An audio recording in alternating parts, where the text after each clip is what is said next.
The booming film and TV industry continues to break records in Georgia. The new numbers kick off tonight's Speed Feed. Governor Kemp announced $2.9 billion in revenue came in during the 2019 fiscal year. Nearly 29,000 jobs were created.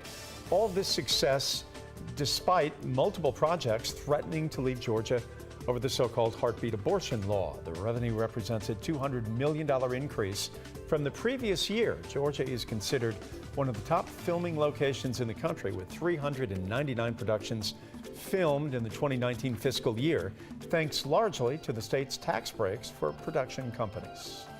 Today, the Atlanta City Council